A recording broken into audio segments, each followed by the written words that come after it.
The smartest cat I ever knew at SNL, and a much revered figure there, is joining us for another segment. This is my former producer, longtime writer and contributor, Jim Downey.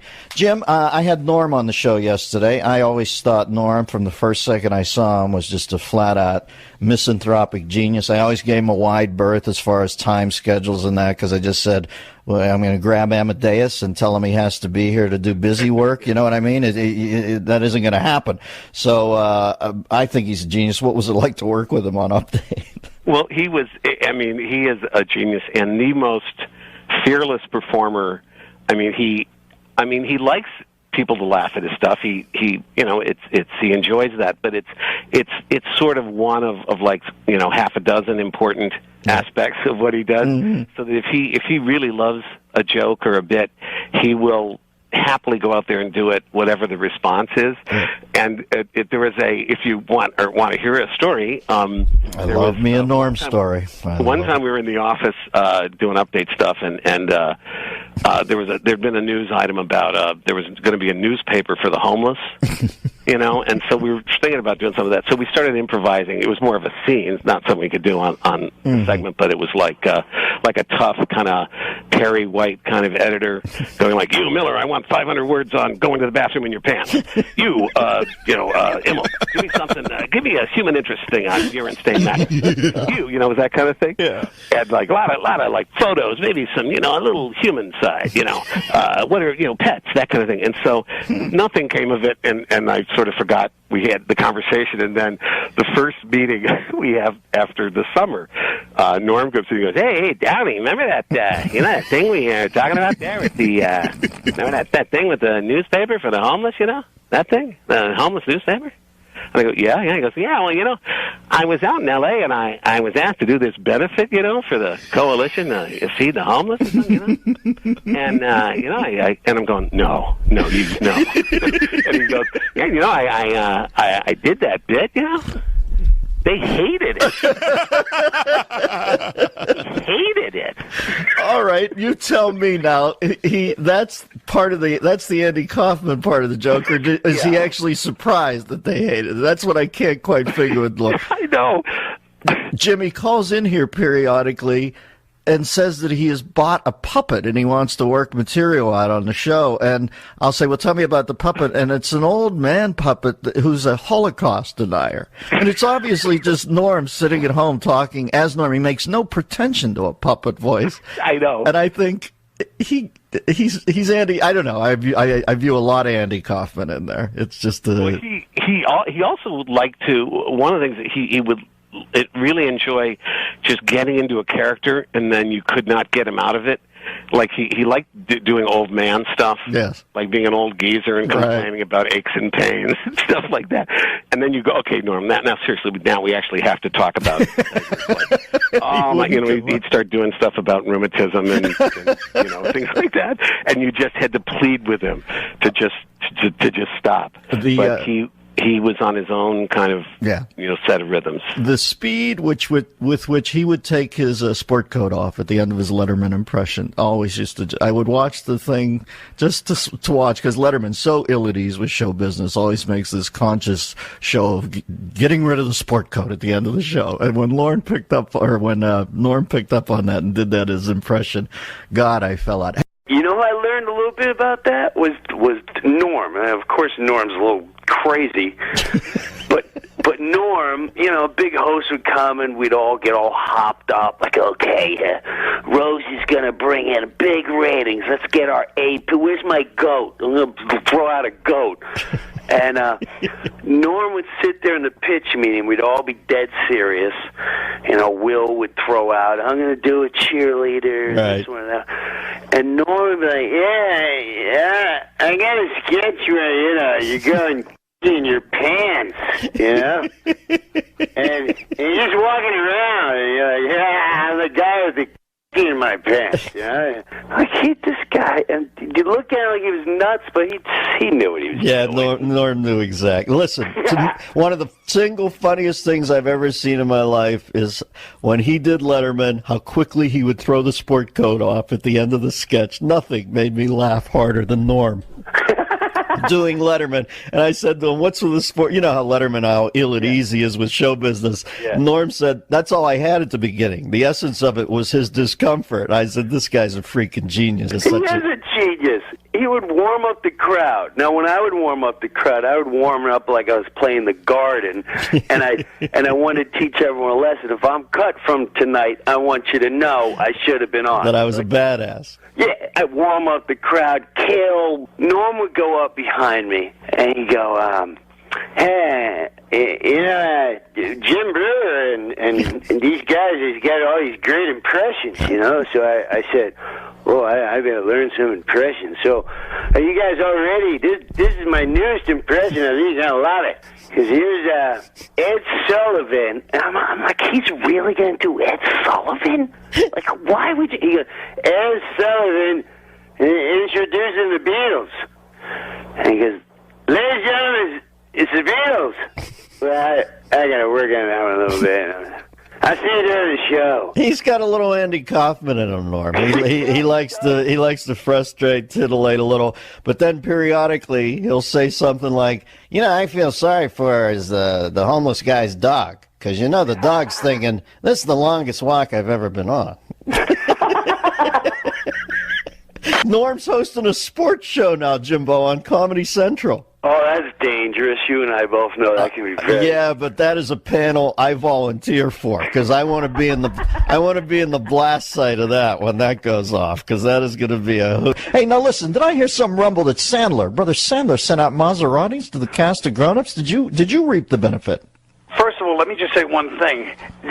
Nothing's better than Nancy Pelosi Augustus reference. Pelosi Augustus. I'm still swooning over that one.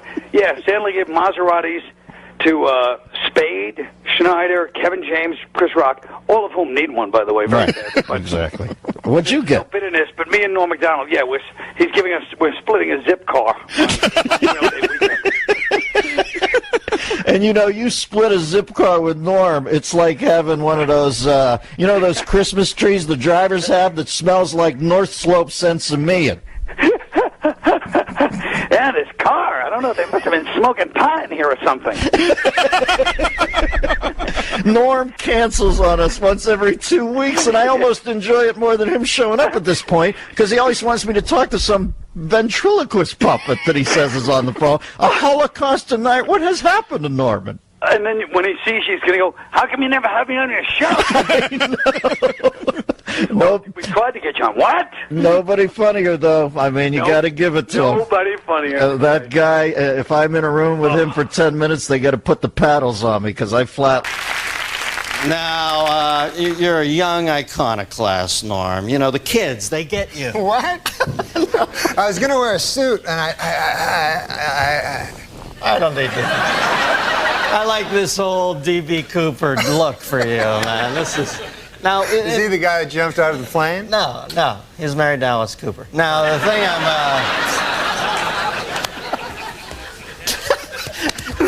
remember you wrote for my first talk show? Yeah, you gave me my first job. And I used to come in the room, and you and Drake Sather had no lights on. It was like some fucking Anton LaVey Satan cult in there, and you guys used to turn out the sickest jokes ever, and everybody was always smoking. Then I see you on Saturday Night Live during the opening credits, and one of the things I like about you is you're completely unfiltered on that show. You'll say anything, and I saw in the picture you had a cigarette in your mouth. This guy just doesn't give a shit. So I asked you to come on. I find out you pussed out on me and quit smoking. What is that all about? No, because it's bad for you.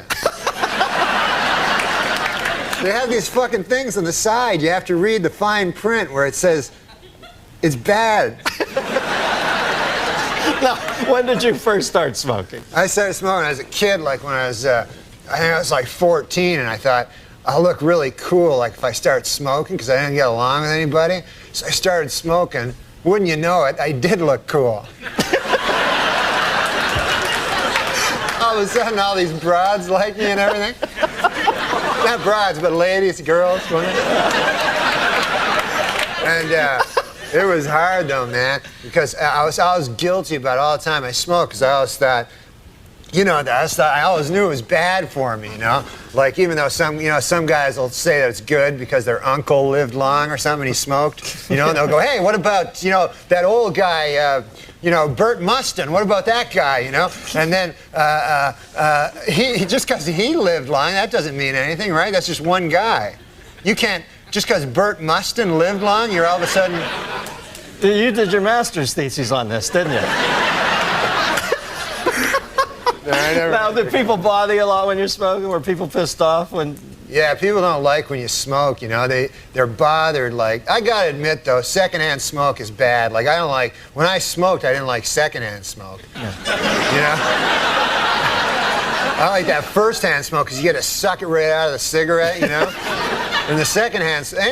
Any fucking thing that's already been ingested by someone is not as good, you know? You know what I mean? Like a pork sandwich is delicious, but after a digested pork sandwich, that's fucking shit. You know? You can't fight that logic, Norman. You cannot? Do you think advertising brings kids to smoking? You know, there's a lot of fight with the Joe Camel thing. Do you think they really? Yeah, definitely they got it. Because the thing is this. The advertisers, they got to go after kids because they're not going to get adults. Like, there's not going to be a 50-year-old guy going, hey, I should start smoking. That goddamn Camel. Look at him. They got to get little children. Joe Camel. Yeah. That's a frightening-looking beast. He looks like a cock. I didn't make this up. And I know you don't mind first-hand cock, but... You don't know that. Don't say that. I know how this stuff happens, man. Because a buddy of mine worked on Saturday Night Live, and he said he was a fag once as a joke. And then he said everybody comes up to him and saying, "Are you a fag?" Gay man? I mean. Show about smoking. They thought you meant the British word for cigarette. All right. Exactly. Can I bum a fag? That's what they say in England. Where else? All right. The thing about Joe Camel looking like a cock, Dennis. Oh, yeah. I lost my train of thought. Thanks for bringing me back. This is what I've noticed. He doesn't even look like a fucking camel. He looks so much like a cock. Because you know how it's usually subliminal? Yeah. Where you have to find the cock, right? This character, you have to find the goddamn camel.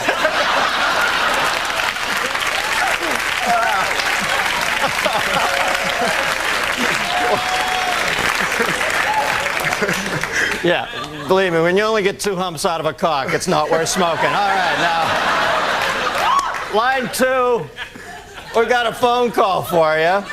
Although I can't believe they'd still be on the line after this departure. Line 2, we've got Beverly from Middletown, Ohio. Beverly?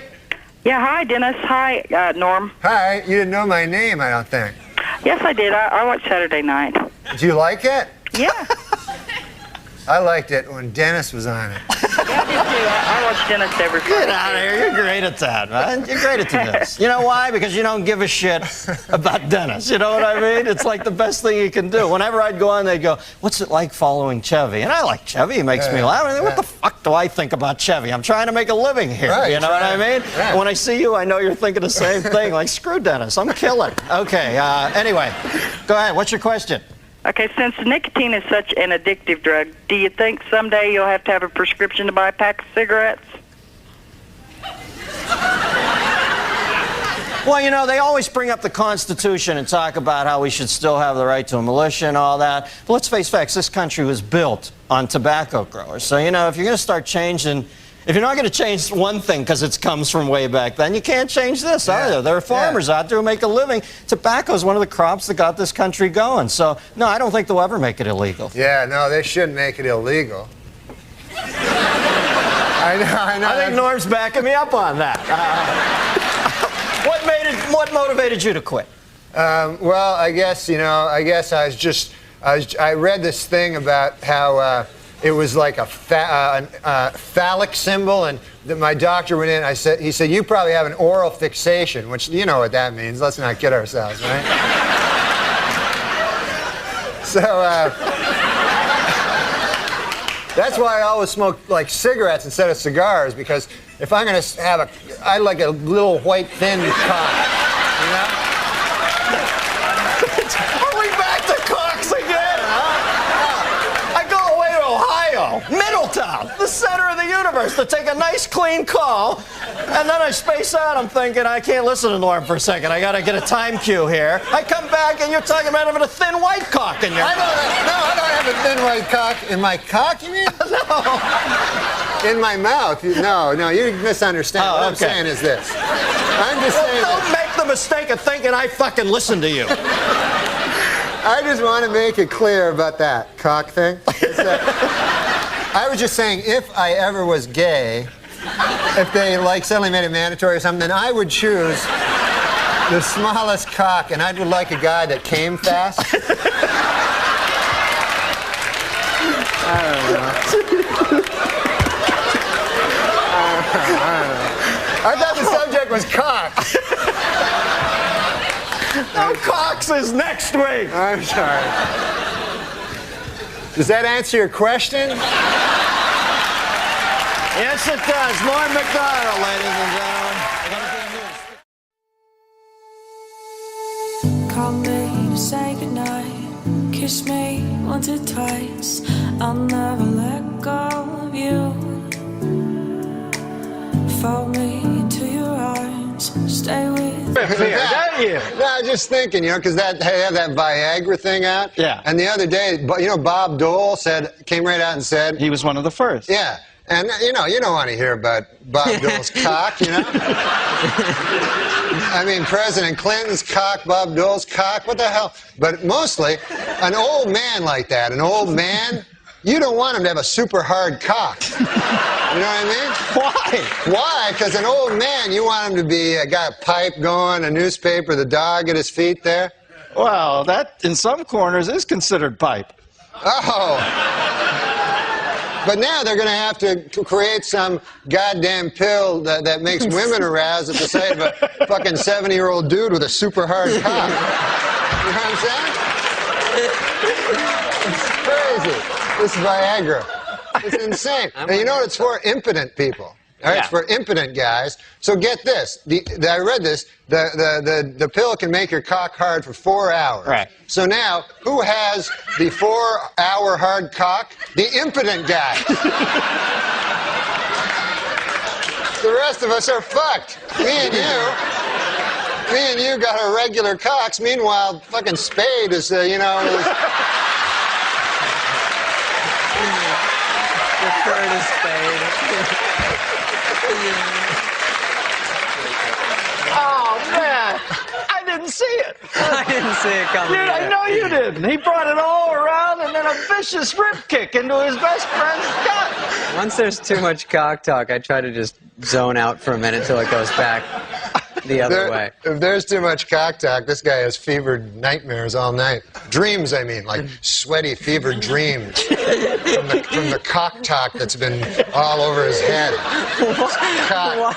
Why bury me twice? He's killing me. No, he's a good man. That erased it. All right. No, he's a good man. Who cares? After all that, that's the whiteout he puts on. Yeah, I know, it's awful. After he talks about you doing chin-ups on cock for 18 minutes.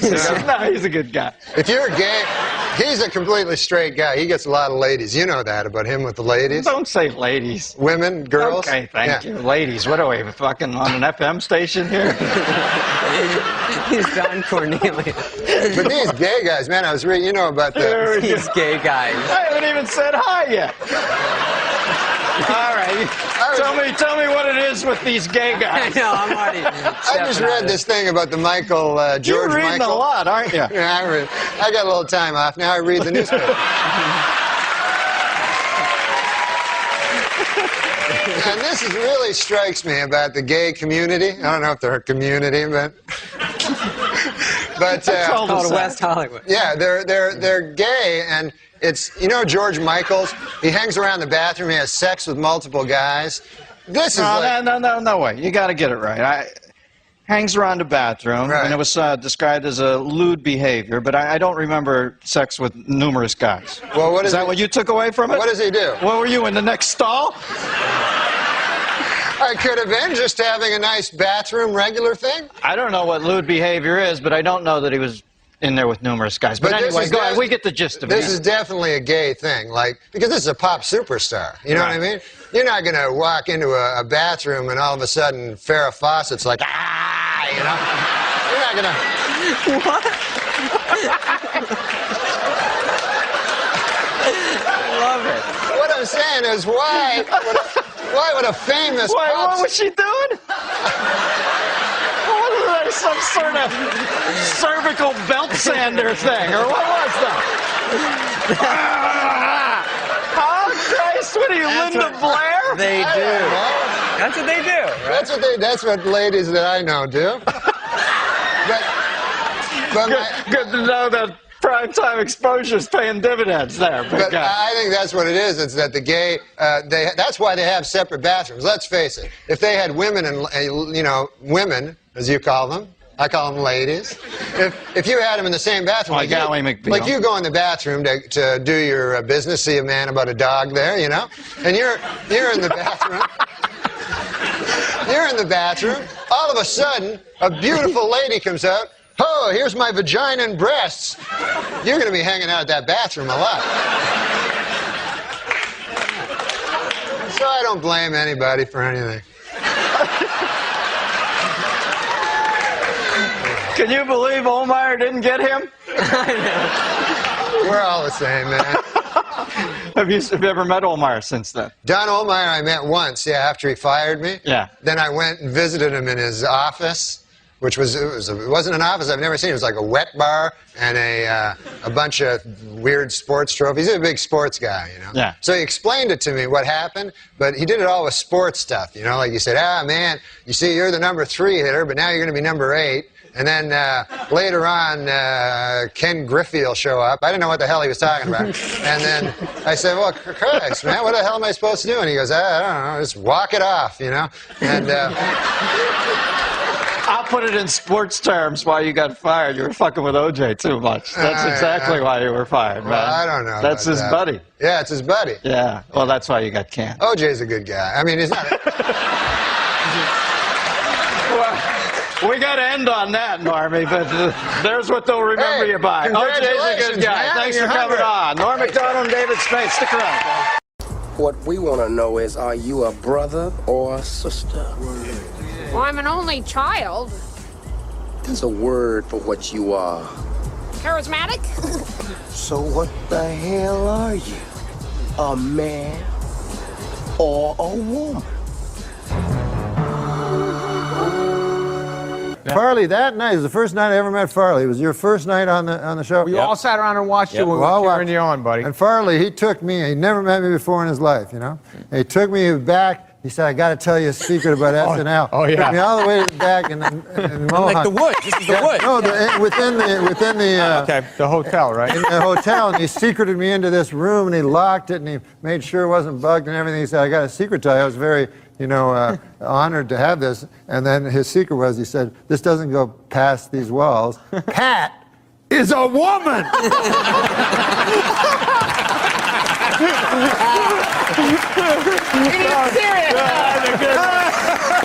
Tell me your history with Norm. Did you guys date? No, not date. Oh. He good for you, by the way. He was mean to me in a terrible way.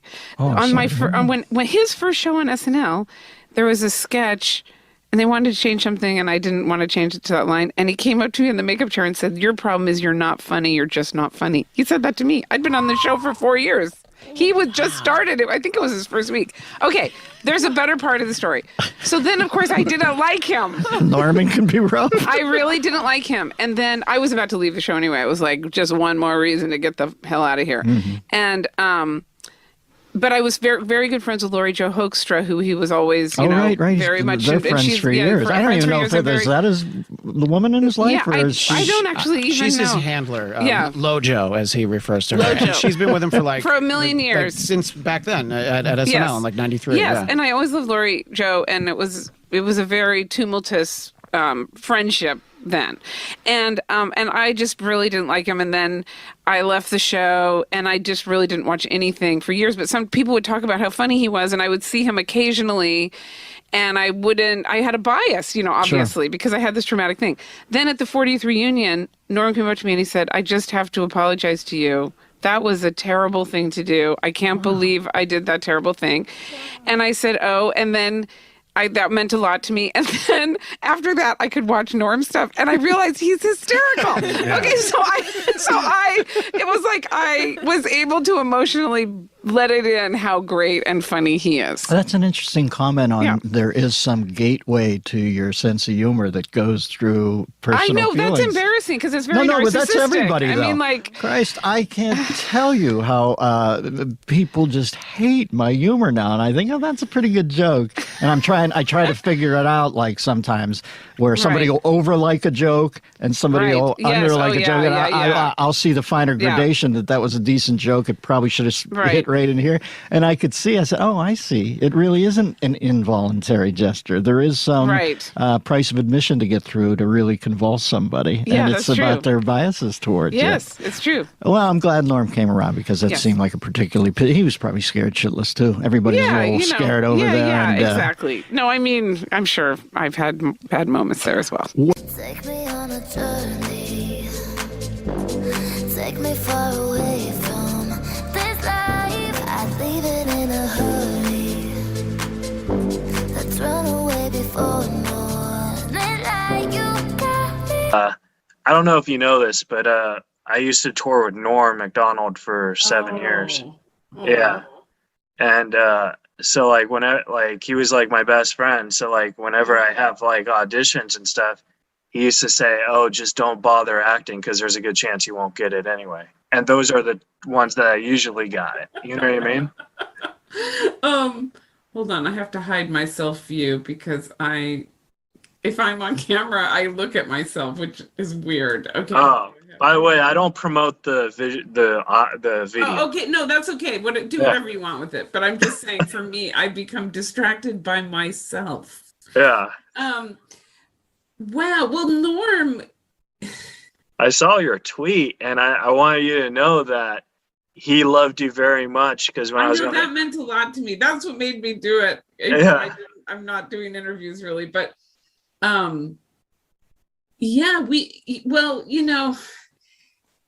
happened right away when he got on the show, and we only overlapped by a few months. Yeah. And so he was young and new, and I was jaded and had one foot out the door. So we both kind of we're in a weird place, to be maybe not at our best, but he had come up and yelled at me about a sketch that he wrote, and it was in, but then it got traded out for a sketch of mine or something, which happens all the time, and he would certainly learn that, but at that moment he didn't. And I was in the makeup chair, and he came and started yelling at me about it, which it wasn't even my responsibility I was not in charge of that. Right. And then and I think I was saying that, and I was kind of shocked because he, I felt like I was a senior statesman, like I'd been there 4 years, and he just had arrived on the scene, and he was yelling at me about something I had nothing to do with. And then he started saying how unfunny I was not funny, blah, blah, blah. And that was really rude. And it was in the makeup trailer with a bunch of people anyway, which I don't really care, but it didn't get us off on the best foot. Yeah. But then, as I said, and then, when I left SNL, I didn't watch the show at all. Like I was so sick of anything sketch related. I really didn't watch it for years. So I missed his genius, like I didn't know. I would hear about him. I mean, I wasn't in an igloo, but I didn't, because we'd had that weird thing. But Lori Joe, I was in contact with, Lojo. I love Lojo. Yeah. And And I suspect it was her that made him, come around maybe, or rethink it. Or maybe he didn't, maybe he rethought it 1 week later. I have no idea. I don't know. But I just know that it wasn't for years later that I see the sketches of him and realize what a real comic genius he was. I mean, really. I mean, just so good. And like going to the reunions, I realized that he was so good. Like, I'm so out of it. I'm like, somebody's old aunt who's like, what's up with the kids now? And so then I was like, oh, he really is good. And I actually didn't hold it against him. I feel even bad saying it. But then the only reason I put that tweet out there is because I thought it was so big of him to come to me and say, I think I said something to you that was mean, when we first met, and I'm so sorry, and I think you're great. And it was just not that many people do that, that showed such wonderful character, and it just made me love him, and so, but then some people got mad at me for tweeting that. I really meant it positively. I took it positively. Like everyone has a bad moment, and what I was trying to show is that he reflected on it and made an apology that was genuine and sincere and accepted on both sides. So it's like, that's not a common thing to happen. And he did that. So I was trying to be positive about it, but some people were like, not the time and place and stuff like that. And anyway, ugh. I remember when I told him I was going to interview you like 3 years ago, and he's like, oh my God, that's going to be awesome. I can't wait to listen to it. And I was like, yeah. And he's like, I only did one movie and she played my mom. Oh, what? Yeah. He said that you played his mom on Dirty Work or something. Oh, I've done so many of those parts. And I watched it and I didn't see you. So I don't know if he was screwing with me, but I'm pretty sure I'm not in that. Although I've been cast as the mom so often, and it's like, but yeah, he's probably mixing me up with someone, but it doesn't matter. Yeah, but I just thought it was funny because he said nothing but good things about you, so I just wanted. Okay, that's good. Maybe he actually totally thought of me as someone else, but yeah. But you must miss him so much. Yeah, it was Did you know, was he getting sicker and sicker around you, or?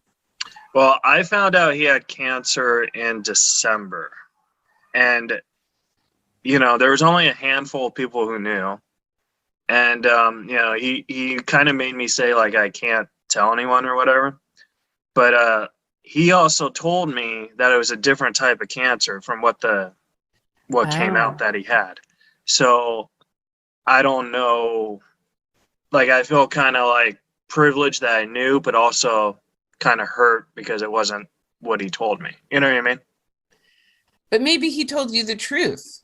No, yeah, he told me he had colon cancer. And when he died, he just didn't want. Yeah. What did I don't even know. I just knew he had cancer. What did they say it was? It was leukemia cancer. So I don't know. If you have like something like colon cancer, I think it can get into the lymph system and become a lymphoma. Like like a lot of times in late stage cancers, there's overlapping cancers, but usually you name your cancer after the first one you have. So it would be colon, but he probably just thought people would make jokes about it. Yeah. I just know nothing about cancer, and it sucks because I was born in July. It's a birthday joke.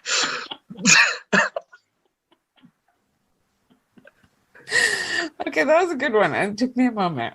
Oh, thank you so much. It's so good to hear you laugh. I was a little late here tonight. I took a cab to the theater, folks. And I don't know if you've ever been in these New York City cabs, but I got one of those cabbies, couldn't speak English, Saw his name there on the dash. I couldn't even pronounce it. I think it was something like Hideki or Rabu. Something like that.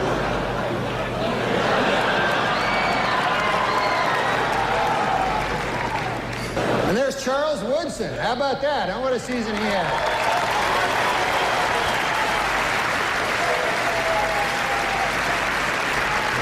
and he became the first defensive player to win the Heisman Trophy. And congratulations, Charles. That is something that no one can ever take away from you. Unless you kill your wife and a waiter, in which case... all bets are off. Just a word of advice. Never been anything in the history of the ESPYs better than his monologue. So I want to go back there for a second with Norm. Thank you for making time for us. What do you remember most about all of that ESPYs thing that you did that made everyone uncomfortable and was hugely great, and instead of celebrated, got everyone mad? Oh, hi, guys. Hello. Hi, Norm. No, this is what happened. I'm sure you guys have been to the ESPYs. Yes. No. And, it's a lot of fun. They'll go like, and now, for best football team, I know the guy that won the Super Bowl, So, so they get an award. And so I was doing my stand-up, but the audience is like 90% just New Yorkers, and then right at the first few rows are all the athletes, and so the New Yorker guys liked me, but stupidly I didn't realize that they were showing pictures like behind me of Ken Griffey scowling and stuff, because they all hated my They all hated my jokes. John Elway was mad. Did you actually say why the long face to John Elway? I was against that joke. That was Will Ferrell. He said, "Get some teeth" or something like that. I don't know what he said. Why the long face? I did say, but that's okay. But no. Will took on his teeth, and I was like, "Oh, don't do that." Who was most upset with you after that night? Ken Griffey Jr. Really? Did he say something? Yeah, they told me, like after the show, they were, there was this big party, and they were always like, all through the show, this party's going to be great. And then at the end, I go, "Where's that party?" And they're like, "I probably should just go back to the hotel."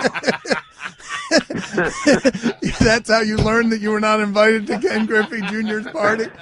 Yeah, exactly. What do you remember most about that night? Is there one joke that you're particularly proud of, and you tend to be someone who doesn't, you don't do a lot of reveling in the past. You move on. But is there anything in particular that you are proud of there?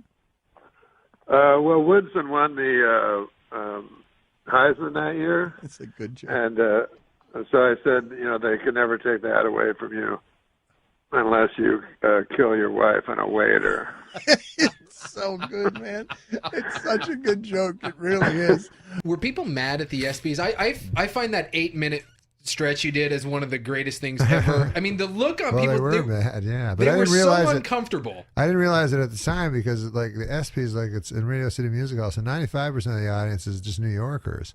And then right in the front, it's 4 rows or something, are all the athletes. Yeah, like right? Dean Smith is giving you like that tisk, how dare you? Who the hell is this guy? I know, but me, like an idiot, I never saw that because I didn't have monitors or anything. So I was doing well in the room because it was like the New York audience. You can't really see out. But then when I later saw it on TV, it would just cut to scowling black athletes. The O.J. Simpson joke at the end. Ken Griffey Jr. didn't care for it. I remember that. Really? Yeah. Did people come up to you afterwards, like the O.J. stuff, and when you were making fun of Tiger Woods? I mean, did people come up afterwards and like confront you or just say anything, or did you? Well, Ken Griffey was really mad for some reason. I don't really know why. And he was like, yeah, that was really funny, man, really funny, like real sarcastic. And then I said, "Hey, man, listen, I just want to tell you one thing." I go, "There's never going to be a guy, never going to be a player like your dad. That guy was the best. There'll never be anybody close to that guy." What did he say? He just looked at him. He didn't know what to do because what are you going to do? Go, "My dad, I'm way better than him." But you knew that's what was in his head. What did you say about him in the show? I didn't say anything. I said it was an OJ joke or something.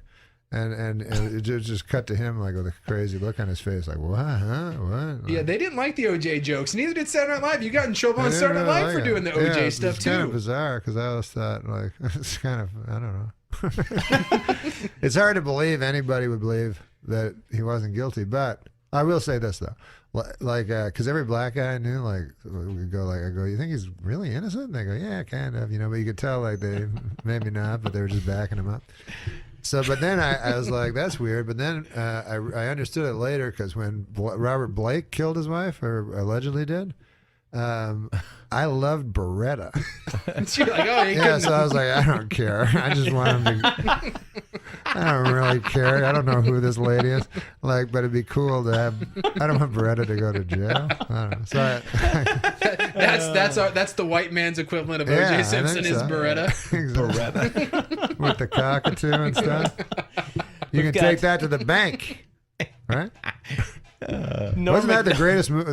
Remember when you were a kid watching Beretta and like all the other cop shows, Like The were Equalizer and things like then that. you see Beretta be like, just Martin Scorsese's TV show. It's all gritty and. It's a great name for a TV show too. What? Beretta. My God.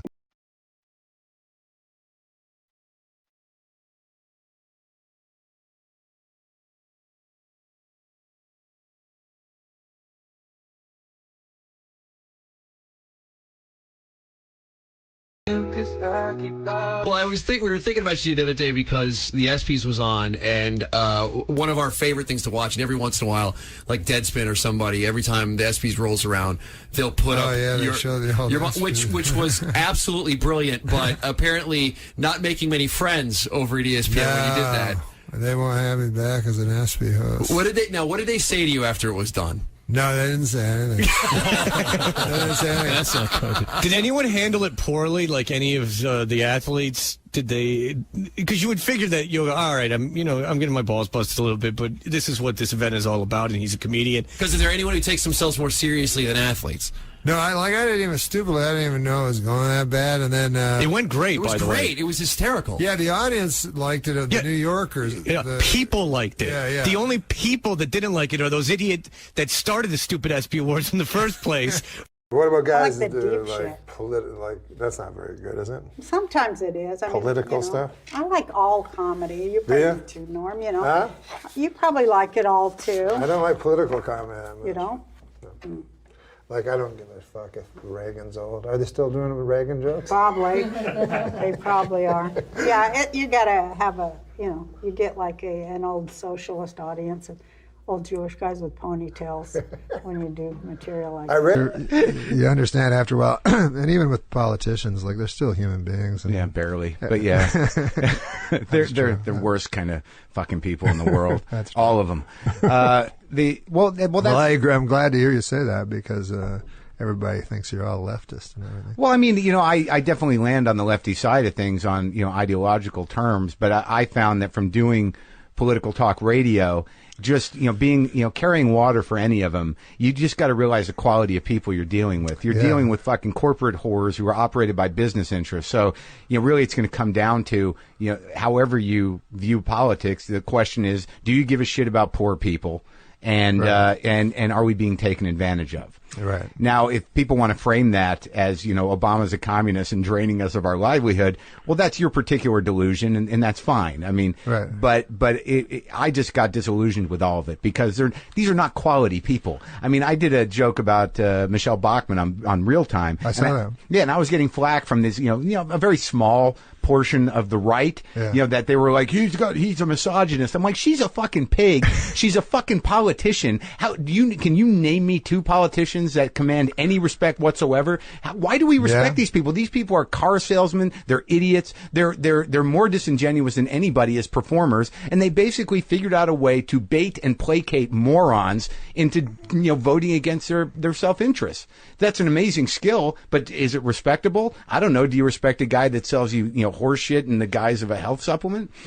I agree with you. I mean, I think politicians are terrible. I mean, people attack evangelists, but at least evangelists offer something. Right. Well, they after the immediate relief of someone's pain and aggravation with another line of bullshit.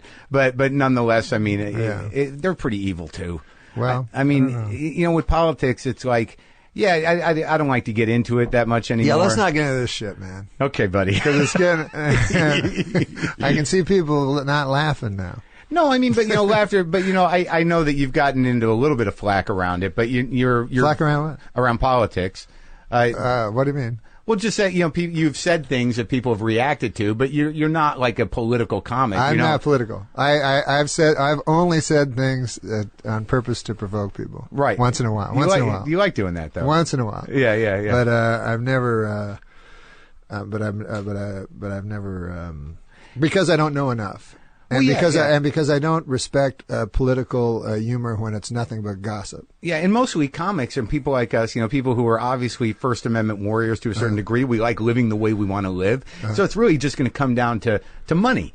It's like, how do I keep my money? I mean, that's the biggest political question that most righties ask themselves. It's like, I'd like to keep as much of my money as possible. And if that's in a minority opinion, how do we get this majority of poor people to get me to keep my money and believe that they're doing the right thing? Yeah, it's a tough fucking thing because apparently I read this, if all the money in the world was equally divided among everybody would be dead fucking poor. Yeah. There's these moments where I don't talk about as much as I used to, but then there's moments where you're like, there's a moment that I was on a fucking radio show the other day. And this was an interesting thing because it's about professionalism. I don't do political talk radio. I've got my political views and they're fairly general. I'm not trying to support any politician, but I have the way I think about things. But there are politicians that represent the opposite of what I think. So I'm on this talk show with a guy, it's a Fox affiliate, but I'm there to plug my comedy and talk about my podcast and be funny with this dude who's a talk show host. He's a radio professional. He runs an entertainment show for the most part, but he's been dying to talk to Rand Paul about the bridge situation because I'm in Louisville, Kentucky. He's the fucking senator. Right. They got bridges falling down, and he's been trying to get this guy on the show. And the guy he calls in when I'm there. So now I've got, if I was doing political talk radio, I mean, it would have been what the fuck are you thinking? You and your libertarian bullshit, and how are we going to pay for this? I would have jumped in and done that. But there was this moment where it's I just done a segment with this radio professional. He was like, God, it's great to talk to a guy who knows how to be on radio. We're having a good time. Hold on, the senator's on the phone. And I got to sit there and go, oh, do I do this? Dude, would it be worth it to sabotage this for some lefty, credibility? Yeah, and then I realized, dude, he's a radio guy, you're a comedian, you're having a good conversation, he's trying to talk to this guy about a local problem, just shut the fuck up and let him do his job, and then when you come back, get back to what you were talking about. And I chose to do that, but I did walk out saying you pussy, right? You had such an opportunity there. I was on Politically Incorrect a couple of times, and fuck, man, you have to have an opinion about every goddamn thing on that show. So, or you can just do a little homework and write some jokes. But sometimes I remember at the break, Scott Carter go, enough with the jokes. But I'll never forget it. I'm very unlearned, and so before the show, Scott came in, who was the producer. Yeah, he's been on the show. Yeah. So he said, "What do you think about China and Taiwan?" And seriously, I only know those as words, So I was like, I don't know anything. Can't I have another subject? So, anyways, then we get out because he goes because Bill believes this. I mean, anyways, when we get out, we're introducing the guy beside me, the smart guy, right? Mm-hmm. He wrote a book on China and Taiwan. Right. So fucking Bill Maher, he starts with me. He goes what was it, China and Taiwan? I go, I don't know. Fucking ask this guy. What do I know? I'm a nightclub comic. What? That's what made me laugh at that show. Everyone's opinion's equal. Right. Right. Like a nightclub comic and an expert. And then another thing I always found funny about that show is the comedians try to be very serious, and then the serious guys are trying to get jokes. Yeah. So it's it's not always our shining moment. I do like Bill though. No, Bill's great at what he does. Yeah. He started out a straight up joke dude, and he knows his shit. And it's pretty amazing. What's funny about him? I don't know if I should say this or not, but I mean he's probably aware of it. When he does his monologue, have you noticed when he does his monologue, he does Johnny Carson? No, yeah, no, definitely. He definitely models himself. I think that's been his style for a long time. He definitely takes the posture. But I find it very funny because he's got the posture and the timing and everything, and he's like, and then she came in his face, But it's like crazy words come out. Carson would have loved to have done that. Yeah, he probably would have. Met Donald Trump when he was on the Tonight Show on Jimmy Fallon's show. Now, tell us about that encounter you had with Donald Trump. Well, I'd met Donald Trump many, many times in New York City, just because when I was doing Saturday Night Live, he was a fixture in New York City, and he'd come to a lot of the shows, and he was just a local eccentric, you know, that people mostly loved in New York because he fixed the rink in Central Park when the city couldn't. But no, when I was on Jimmy Fallon, that's when Jimmy Fallon tousled his hair and got in trouble for it, and I was the other guest. So I was just out in the hallway, and I said, Donald, can I have a picture? You could call him Donald then. I guess you can still call him Donald. We don't have to call him President, apparently. But I said, could I get a picture with you? And he said, yeah, absolutely, sure, Norm. And then he walked down the hall and got in the elevator with his Secret Service guys. So, but he was just doing it as a joke. A lot of times, the problem with candidates that, or political candidates that do comedy is obviously comedy doesn't translate well to the page sometimes, you know. Sarcasm is lost, obviously, and things like that. So if someone says something that's meant self-disparagingly or satirically, and you want to take it out of context, you can. And that happened a lot of times with Trump on the campaign trail. But you know, he's being caricatured on Saturday Night Live, like quite mercilessly by Alec Baldwin. Like, is it funny to you? Is that funny?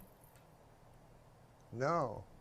The only reason I don't find it funny, when I was there, Darrell Hammond did Donald Trump, and that shows how far back Trump goes, because that was 20 years ago. But Darrell did him then. It was a softer Trump, you know. I think it was a Trump that was a lot closer to his real self.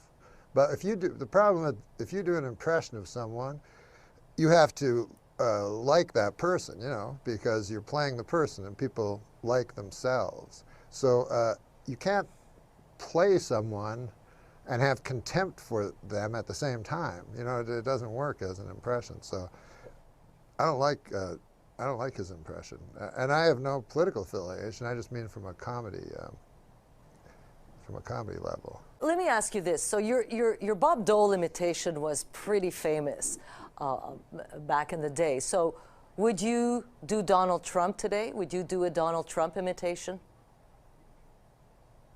I try to not do comedy about Donald Trump because I think I had one joke about Donald Trump that I ever did where I said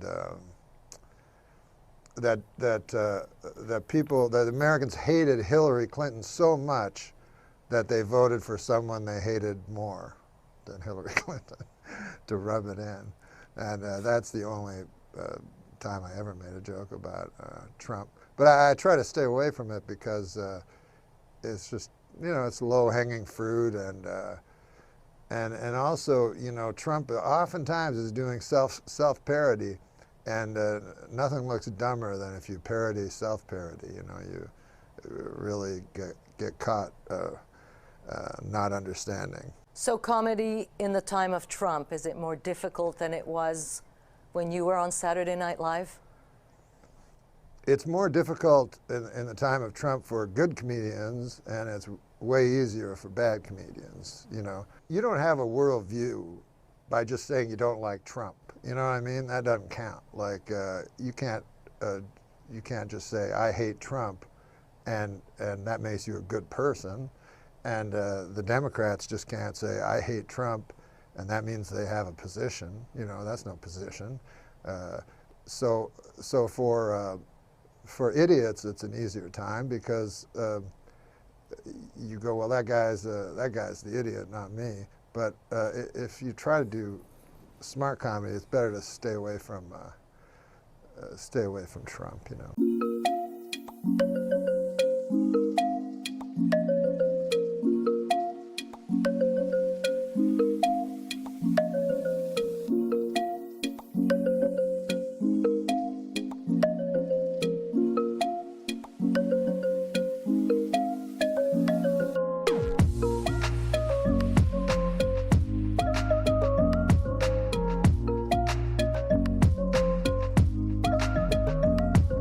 thing was he forced him to do this. The big problem that Clinton has is this thing where he's going to pardon the McDougalls. He may or may not pardon him. Yeah, people don't know. The Whitewater people, we call them here at the show. Hillary, if she is, because she is also a co-conspirator. Yeah, if she gets sent away. If she gets sent away, will he pardon her? And Clinton said, "You do the time, you do the crime, you do the time," he said.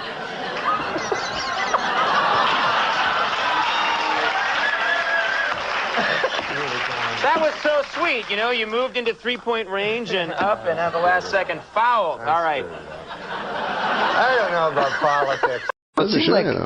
It seemed like it bothered you during those years when you're doing the show that there was even any debate that this guy might not be innocent.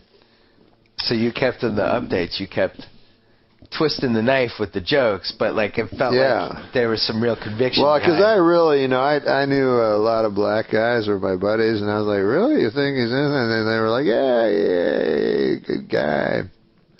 So it was like they knew he was guilty, but they weren't, they were willing to. And I didn't understand it. Yeah. Until Beretta killed his wife. Oh. And then suddenly I go, now I know why all the black guys are saying that. Because I was like, nah, he's innocent, because I loved Beretta. Like when I was a kid, that was a great Beretta. And then, and so Beretta had the worst alibi of all time, I remember. He was like, no, I didn't shoot my wife. It couldn't have been me. I have an alibi. At the time, I was picking up my gun in a restaurant. So how could it be me? I was in the restaurant getting my gun. I came back. My wife was shot. I don't know what happened. Got a gunshot in the head. But anyways, he got off, and he went cowboying. Did he get off? Why don't I remember that? Yeah. So who did they think killed his wife? They're pretty sure it was somebody else that he perhaps hired. There was a very funny Bonnie Lee Bakley, who was his concubine, but there's tapes that I listened to from the National Choir of her phoning her wife for her phoning her sister because she was becoming suspicious that something might not be on the up and up with Robert Blake, who was treating her very well and taking her on vacation. So, anyways, the one time he took her to Big Bear, right? The next day, she phoned her sister, and she said, I think something's going on. Because last night, I woke up in the middle of the night, and Phil was there, who was his bodyguard, Robert Blake's bodyguard. So she says, I think something might not be going right, because I woke up in the middle of the night, and I could have sworn Phil was standing above me, looking down at me, and then he ran out of the room going, I can't do it, boss, I can't do it. Stop. So anyways, you don't have to be the guy with the big magnifying glass to figure out that one. Tell you what I do like in the news, the big murder trials, because I can follow that, And now we have the greatest one that's coming up, because it's the best when celebrities are up for murder, because then you know the guy, And right? So they selected the jurors for the Robert Blake trial, so that will move on, and I'm happy about that, because I love Robert Blake. Ever since I was a kid, watched him. Beretta, my favorite show. God damn, that was a good show. I will say one thing about Robert Blake. The guy appears to have not the greatest alibi I have ever heard. Seems to be a relatively weak alibi to me. And I'm no jurisprudence, I don't know. But this is his alibi as far as I can figure it out. He goes, it couldn't have been me who shot my wife in the secluded area over by the side of the ditch. On account I have an alibi. Oh, where were you? I had to go back to the restaurant. I forgot my gun.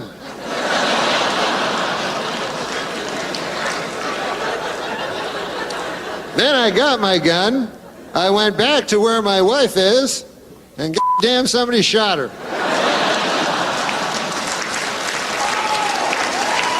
Now,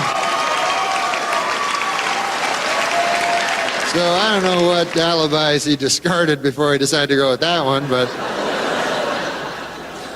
See, this is the thing with celebrity trials, you know, is that it really gets the country all worked up. Because the last celebrity murder, of course, we had was the O.J. Simpson murder. And what happened there is O.J. Simpson was acquitted of murder, you know. And then all the black people thought that O.J. was innocent.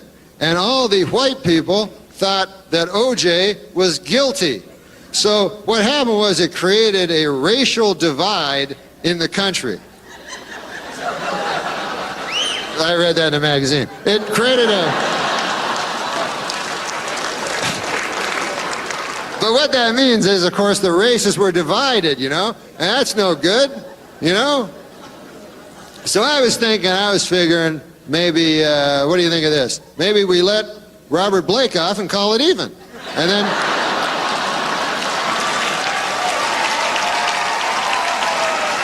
All right, folks. Well, God bless you all, and God bless America.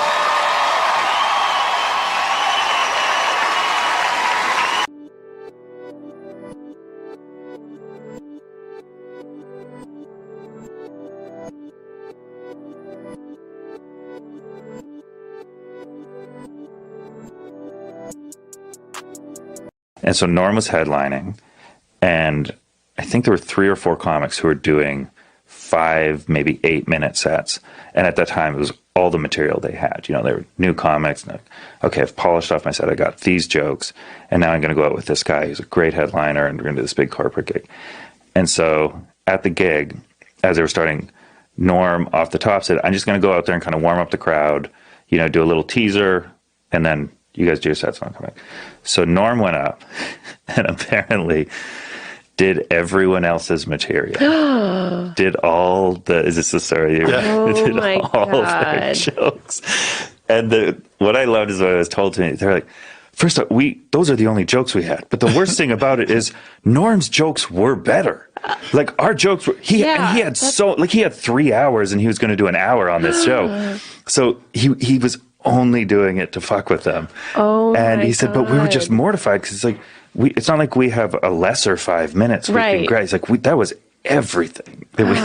He went, and when he came off, it was just a joke. And he's like, that was your crazy. turn. Yeah, your turn. Oh my so God. I think they just went up and flopped and like tried to do crowd work and tried to, and I liked the motivelessness of it. Yeah. It was I know. Just and then because you have to drive with them like for an hour. You afterwards. would. Hey, wasn't that great when I did your acts? What were you thinking? I must have been crazy. That's also only a joke for the other comics. Oh, yeah. The audience It's as doesn't inside know. as it gets. Yeah. They saw like a pretty okay opening, and then what the hell happened in the middle? Right. And then the Yeah. guy that closed came back, and he was still really went on and good. killed. Yeah.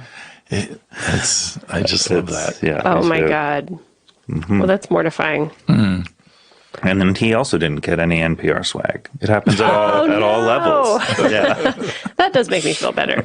And joining us in the Show Before the Show living room is host of Norm Macdonald Live on YouTube, the wonderful Norm Macdonald. Yes, and Jenny, all the stars are here. Do you want a microphone, Norm? Yes. Is that my tree? What a disaster. Jenny, all the stars are here. It's true. Beardy Man, Claude Racine, Dax Flame, Betty Fine. You got it. And Raphael Fine. All the stars You really keep up with all that. are stuff. here tonight. Oh, yes. Harley Morenstein is here. All right. And we also have comedian Todd Glass. He'll be hanging out backstage with some of tonight's guests. And on the red carpet, we've got comedian Kulap Viley Suck and host... I feel like Todd will be struggling to know these people. I'm sorry, I'm going to continue with the what the computer says, Norm, although I'd I'm love sorry. to talk to you more than this computer. We're on but the I have to computer. do what the computer says, even though I do love you, Norm. I think you're one Okay. of the best. We're also going to be talking to the host of I'm no Harley Morenstein. You're not, Norm, but you gotta just let me read this fucking Okay. thing. We're joined by the talented trio called the Lonely Island. Yeah, Who you know will be what I on the call big. them? What do you call them? I call him Sandberg and the other couple of fellas. The Mind Squad The is other how couple. Rolling Stone put it. Hey, can I ask a serious beautiful. question? I mean, fuck all these jokes. like when you name yourselves, right? Yeah. Do you ever have fucking moments of regret later because it's permanent, almost like a tattoo? Absolutely. Yeah, The Lonely Island, I was outvoted. Oh, you were? Yeah. What were the other runner-up names? Well, our first album was called Incredibad, and I wanted that to be the name of the band. But We would have had regrets about that too, though. Probably. Let's be honest. There's no winning when you're a comedy troupe. Right. It all Yeah, sucks. you're a troop. How do you guys feel in your bodies? Do you feel healthy and strong? Absolutely not. I could be eating better. Yeah. Yeah, digestion could be going better. Yeah. I feel like that about Hey, myself. enough of these fucking jokes. Can I ask one more serious question? Hit me with a real one, Norm. Real one. Sandberg, when you went to SNL, Yeah. you went different than anybody else because you were already a fucking big hit, right? I don't think so. Is that true? We were definitely not a big hit. No. Oh, Saturday Night Live made you guys a big hit? Yeah, I mean, we had a small internet following. Oh, so the computer doesn't really work to make you a big hit? I mean, that was like 17 years ago, right? How long ago was that? It was a while ago. It's changed now. Yeah. Yeah. So when you started Incredibad Slash The Lonely Island. Yeah, The Lonely Island. What's the significance of that name, though? That's what really I wanted to ask. The Lonely Island. You think of all islands as kind of lonely. Do you really want to hear the story? Yes, please. I do I do too. a real short version, which is just basically was what we called the apartment we lived on Olympic with all the traffic. It was a sarcastic name from a sarcastic Tennessee Williams style sketch we did about the apartment. Akiva wrote a one-act play. God damn, I wish I had a time machine. Oh, to it see was that so great. action. Yeah, no, to take back my question. Thought you were going to say to murder Hitler. I would not. You know, people always fucking want to murder Hitler with their time machine, right? But then I feel if I got back there, I'd be afraid of falling under the spell of his fucking beautiful eyes. It's true. And oratory, and then, he locked in the gaze. yeah, and then I join the fucking party, That's knowing his me. thing. He gives you his full attention. You're like, whoa, All wait right. a minute. Maybe there's Norm, something to I'm this guy. No, but before you ask another serious Believe question, it or we not, gotta they're move telling on. us to wrap it up. I don't exactly I know want to. why you Wrap guys. what? This was fun for everyone. It's the For the Lonely record, Island, guys. I would have killed Hitler. So thanks, gentlemen. Can I just clarify? if I did go back in time to kill Hitler, I would do it. Yeah, yeah. I wouldn't get That's lost the- in that's his the front eyes door and then choice. bail. Yeah. Just so I don't get like thanks for hit having from all the like I know, all the- defamation Yeah, leads. no, Yeah, yeah. He would end it. Yeah. Pro. Listen, Okay. man, I'm sorry about We got to wrap it up. I'm sorry It's about over. bringing up Hitler. You really brought this live show to a new This is level. the first one, right? This is your first interview? It's just gonna get worse from This is here. the first time I've ever been interviewed a Just man. sign If you can things bring to Hitler come. into all of them, they're going to ask you back for sure, which is I know what you want. That's what we're all hoping for. Okay, tell him to go now. Or you could just be Hey, dressed I as love Hitler. you guys, man. Rock tonight. Love you guys. Love you. Thanks, guys. Good to see you. Goodbye. You too, bud. I'll take my trash. I'll take my trash. Thanks, guys. Oh, we're back. I just have word that all the stars are out. Rhett McLaughlin and Charles Lincoln Neal just were spotted. All the stars. It was good to see those workaholic guys because I personally am a workaholic. For many years, I was helplessly addicted to workahol. The Roastmaster General Jeff Ross joins us. Hi, Yes. Jeff. Welcome. Hi, everybody. Oh, you got the first Hello, world. applause. Yeah. Norm, this is so fun. Thank Jeff, you for having man. me on your live podcast. It's always fun to see you without a giant cloud of marijuana smoke between us. Well, it's outdoors. It drifted away. Yeah, how you doing, buddy? You got your hair cut a little. I had a little trim. I was at the doggy groomer for 2 hours today. Now, I asked have for- a question, Jeff. You usually show up wearing something very exotic. Yeah. Why the denim today? I dressed like Billy Jack. Yeah. You look You look sharp. great. I like I it. appreciate it. Yeah. We're trying to up my game for the live YouTube show. Yeah. Oh, man, you're a hot fucking piece of ass. Look at that. I do all my shopping at the mall. Have you ever been to Forever 41? Forever 41. Norm, you're Listen. dressing like you're going to help somebody move. It's- You're wearing sweatpants to the biggest show in YouTube history. this is the biggest show on the internet. You dress like you're going to paint the set. He can't help himself. I gotta ask you this though. Hey, I saw, by the way, on the computer, a show you do now called Morning Roast. Unbelievable. You wake up in the morning, you turn on your computer, there's Jeff Ross waking up himself, roasting somebody. How's that work? Well, whatever comes to my hungover head, I just start making fun of, and Yeah. I put it up on my YouTube page. God damn, it's funny. Who should I roast this week? What about Cassim? Yeah, It would be an honor Cassim. if you could just Do me. He's an Arab, if that helps. I only roast celebrities, Cassim, so you're off the hook. Thank you. What do you dress like? You're like Harry Potter's accountant. You just not that up. Well, I want to thank Jeff Ross for turning the mirror on me today. Back to you guys over there. Like the inventor of a cure of some disease we haven't thought of yet. Look at you, like Orville Redenbacher's fluffer. I don't know. Norm, do you know that you can watch live stream stuff on your phone? I or don't tablet? believe that's true. I know I can watch it on my computer, but I don't believe I can watch it on anything other than my computer. Today is a day for you then. Guess what? What? Google, our Yeah. friends at Google here, Sure. sent us a free Nexus 7 tablet. Really? Well, they sent it to you. Don't say us. Yeah, yeah. Don't say us. It was just you. Yeah. Norm. Let's not get all fucking plural. Thanks, Google. Thanks for nothing, Google. What I wanted to show you is how easy it is to watch yourself and other live streams on your tablet device. On the computer. On the computer. Yeah. Go ahead and hit play there. Okay. It's Oh, right I there see. in my. It's so simple. Do you see your face? Oh yeah, it's me with a huge fat fucking face. Yeah, I didn't want to be the one to say it. Yeah, I've been having a lot of trouble. My doctor, he said he's not a very nice guy. He said, open your mouth and say oink. Yeah, you need to get better insurance, Norm. Insurance. He was calling me a fat pig. Well, I mean, nobody's going to disagree with him. Oh, Cassim. I'm sorry, Norm. I've got an acid tongue. You do. You're an acid-tongued Arab. Well, here's this. Well, that's very for kind of free. you. Thank you very much. Say thanks to Google. Thanks, Google. I appreciate it. Thanks for nothing, Google. Yeah, thanks, Google. Yeah, back to you What the guys hell? over there.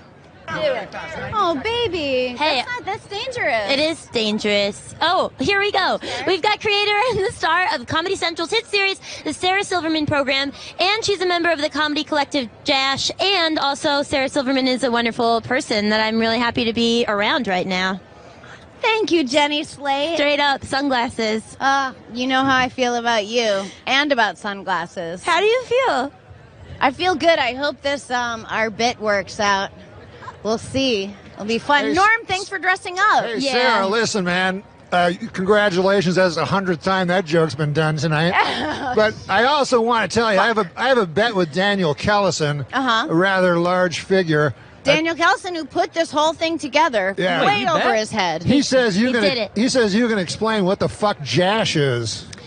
Jash is. Pay up, fucker.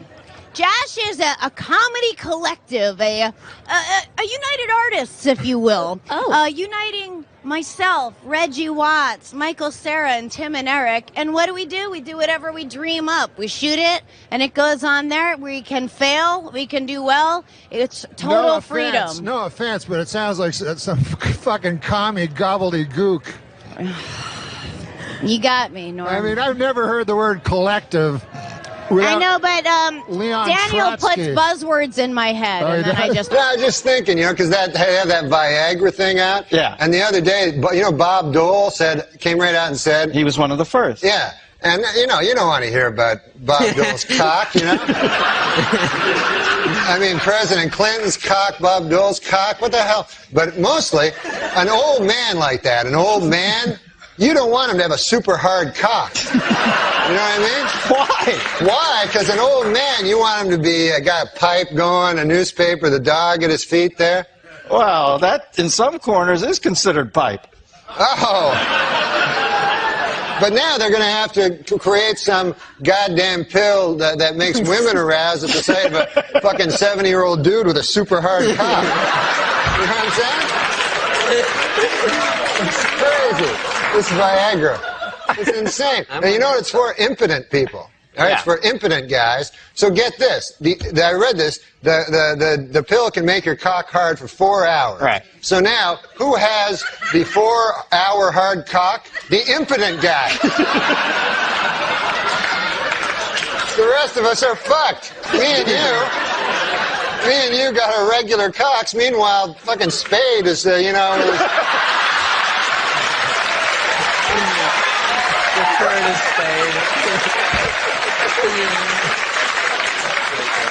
Oh, man. I didn't see it. I didn't see it coming. I know you didn't. He brought it all around and then a vicious rip kick into his best friend's gut. Once there's too much cock talk, I try to just zone out for a minute till it goes back the other way. If there's too much cock talk, this guy has fevered nightmares all night. Dreams, I mean, like sweaty, fevered dreams from the cock talk that's been all over his head. Why bury me twice? He's killing me. No, he's a good man.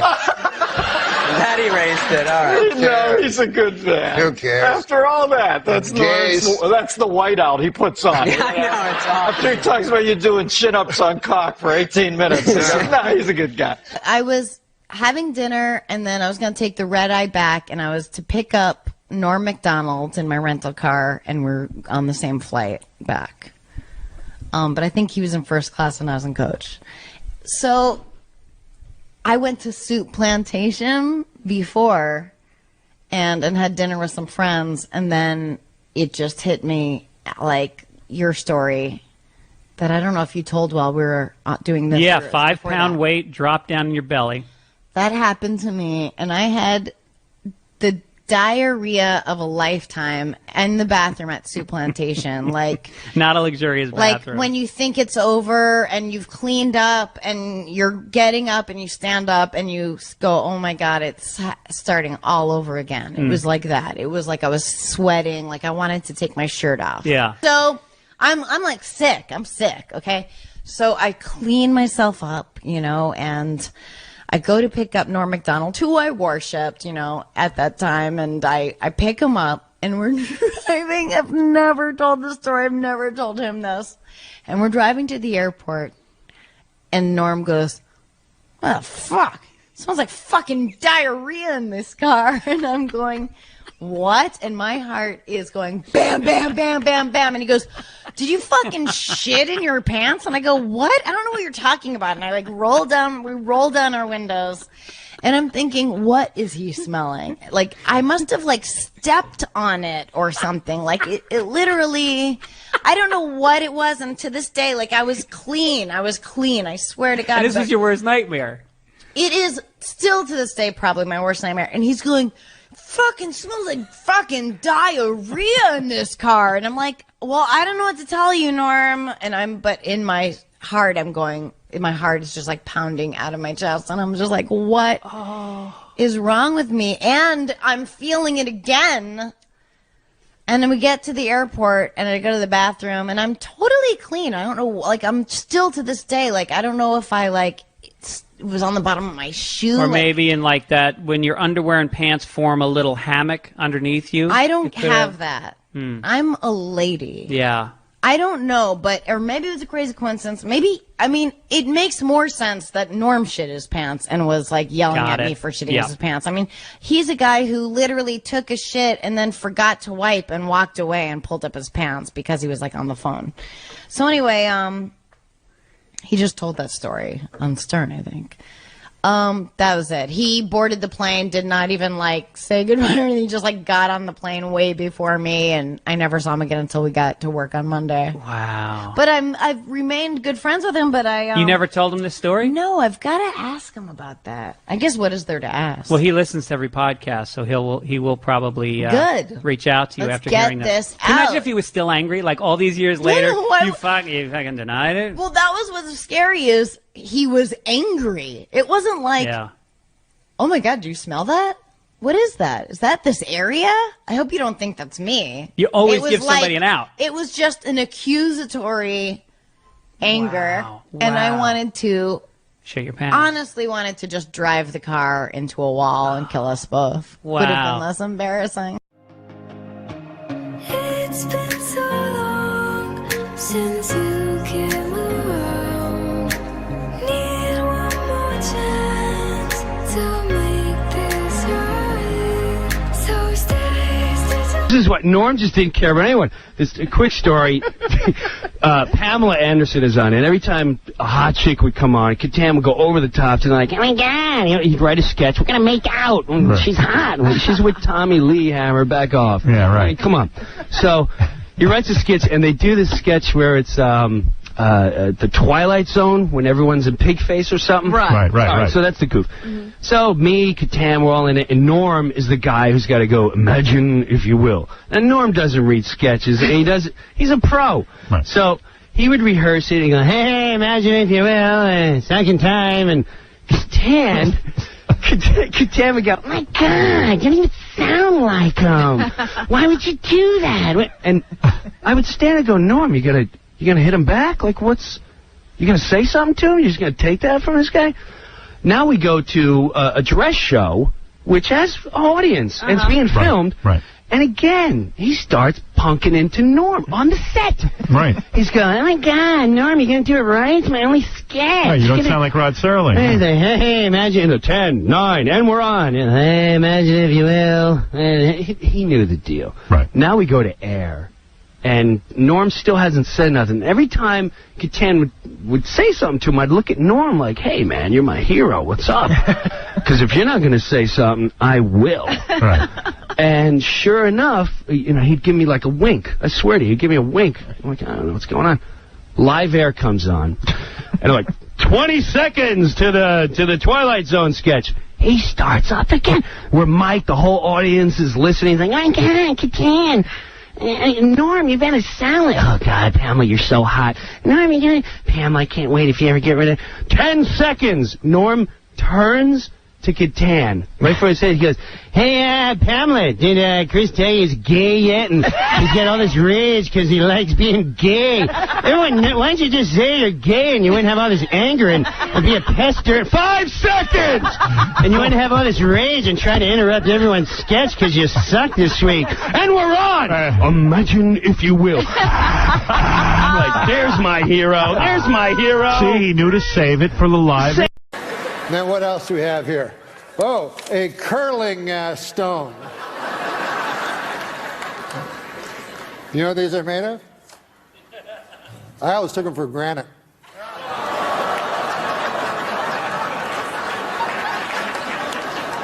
Last time I take a joke from Martin Short. All right. You're Canadian. You know, this is an incredible thing I read. The curling, which we get excited about every 4 years. Phenomenal. That is not a renewable. Do you know what those are made of? The curling stones? The stones? I don't really know. Aren't they goiter? I've always taken them for granted. Hey, we'll be back with more in a moment. Well, how about them Winter Olympics? They're finally underway, so we've got a lot of great stuff to look forward to in the next 2 weeks, like hockey and, well, just hockey, really.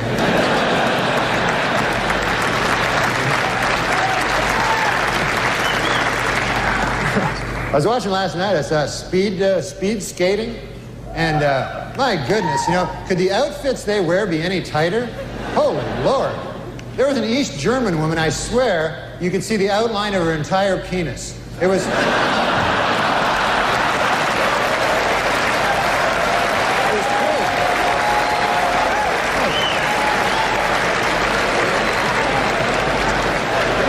Oh, my goodness. Well, there's all kinds of sports celebrities in the audience tonight. I know that in this day, nobody's gonna change. You won't ever leave. On my mind again, I'm still not out of it. Can make you want me. And I might act okay, say things will stay the same. Say I'm all out.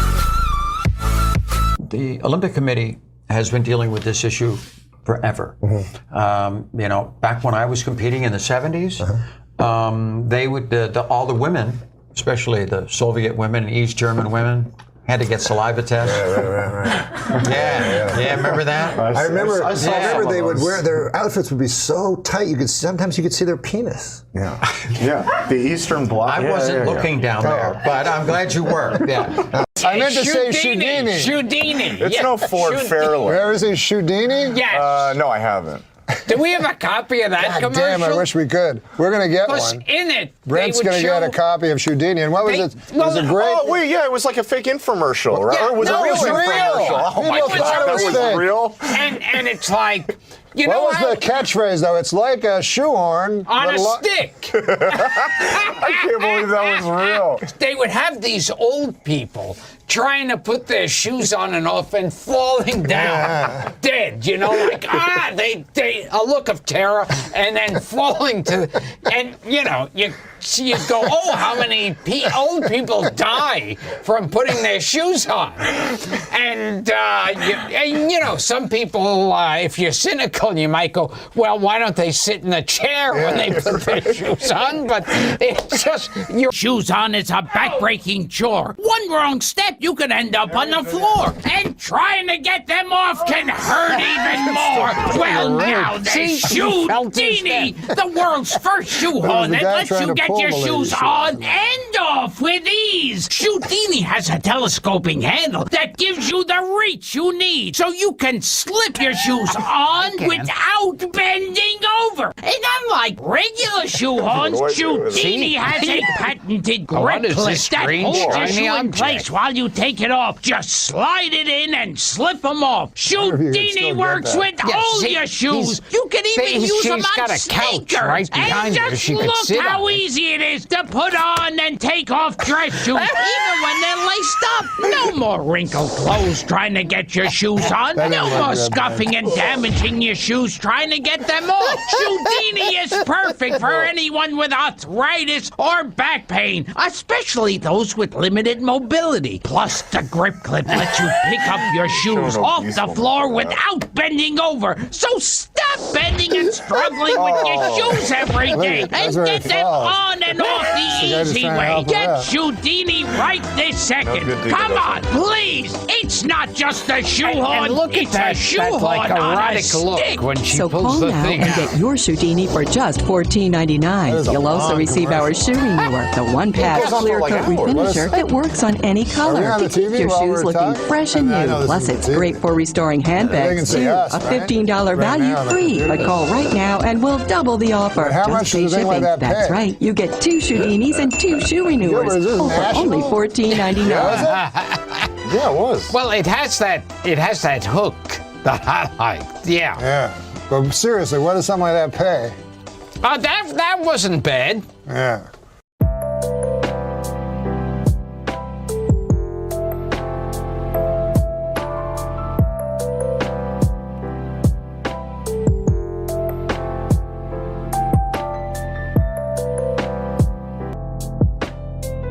What about the time when the old product works, like Canacori apple? Oh, yes. Yeah. What, an apple core? I'm the chef for the future. Chef of the future! Chef of the future! Ha ha! What have you brought with you, Chef of the future? Who, pray tell, is this?